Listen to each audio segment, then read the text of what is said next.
There's an elementary school in Boston called the Orchard Garden School, chronically underperforming on every measure. Its record was poor, its spirit was broken, and its reputation was a wreck. No matter how bad things were in any other urban school in the city of Boston, you could hear people say, well, at least we're not Orchard Gardens. Thanks to a whole host of new rules and tools we enacted, Orchard Gardens is turning itself around, closing its achievement gap. I went to visit a year ago to meet the purposeful new principal and his team and hear about their plans to improve attendance and engage parents. They extended the school day by an hour and a half and filled it with experiential learning in art, and music, and exercise. The head of pediatric psychology from a local hospital comes to the school to consult with faculty and parents on the toughest personal issues in students' home lives. They even introduced school uniforms. In less than a year, proficiency measures at Orchard Gardens had improved 70%. The school has gone from being a place shunned and scorned by parents to one that boasts a long wait list for admission. From one of the worst schools in the city to one of the best in the state. The kids, their families, the community are engaged and proud, so am I.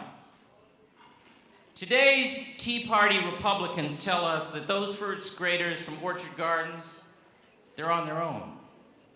On their own to deal with their poverty, with ill-prepared young parents, maybe who speak English as a second language, with an under-resourced and all-around depressed public school, with neighborhood crime and hopelessness, with no access to nutritious food and no place for their mom to cash her paycheck, with a job market that needs skills they don't have, with no way to pay for college.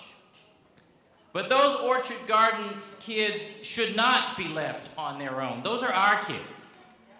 Those children are America's children, yours and mine. And among them are the future scientists, entrepreneurs, teachers, artists, and civic leaders we desperately need. For this country to rise, they must rise. And we have a common stake in that. We have a common stake in their equality, so we make the schools work for all children. We have a common stake in their opportunities, so we make ways for them to gain access to the training and higher education they need to reach their potential and to participate in and help shape the innovation economy of tomorrow. We have a common stake in assuring that the systems by which they are measured and held accountable are fair, that the playing field is level. We work for good government because good government makes these things possible. We do it because faith in the American dream still defines what it means to be American.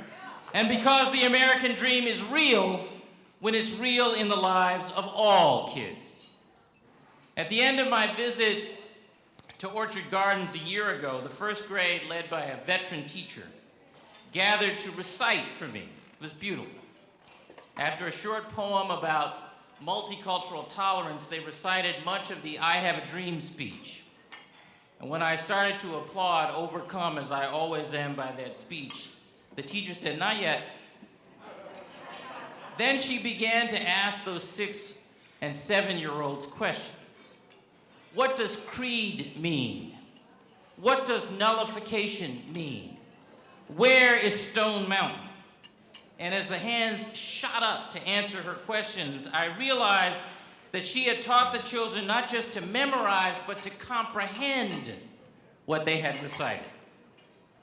This past February, 1 year after my visit, 20 first graders from the Orchard Garden School arrived in Washington, D.C. on what was, for most of them, their first flight on an airplane. They went to practice reciting I Have a Dream one more time, this time under the towering monument honoring Martin Luther King Jr. on the National Mall.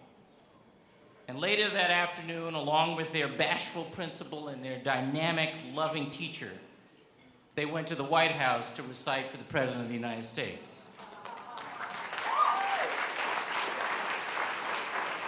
watching them run around the South Lawn burning off nervous energy while they waited, or gawking at the unfamiliar splendor of the interiors, or asking where the bathroom is, or staring in bug-eyed disbelief when the president walked into the diplomatic reception room.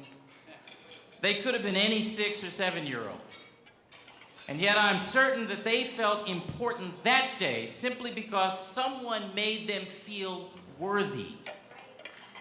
It was extraordinary that that someone was the President of the United States. But what matters most is that someone made them feel worthy.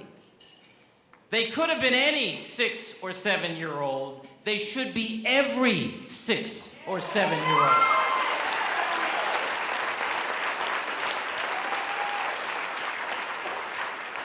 Every single day I go to work, the children of Orchard Gardens and all of those who strive for the American dream across Massachusetts and across the country are on my mind and on my heart. They are central not just to our work and our policies, but also to our values as Democrats and as Americans. It's for them that we can't be satisfied and we can't be afraid. It's for them that Democrats have to stand up now, in November, and beyond. The American dream is worth fighting for. I say that not just as a governor or as a Democrat, but as someone who has lived it. Believe in that. Commit to that. Canvass your neighborhoods, attend a phone bank, talk to your family, friends, co-workers, neighbors. Talk to somebody who doesn't already agree with us for that.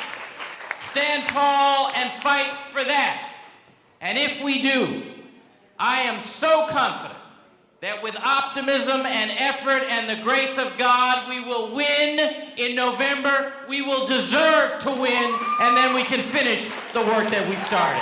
God bless you all, and thank you for having me.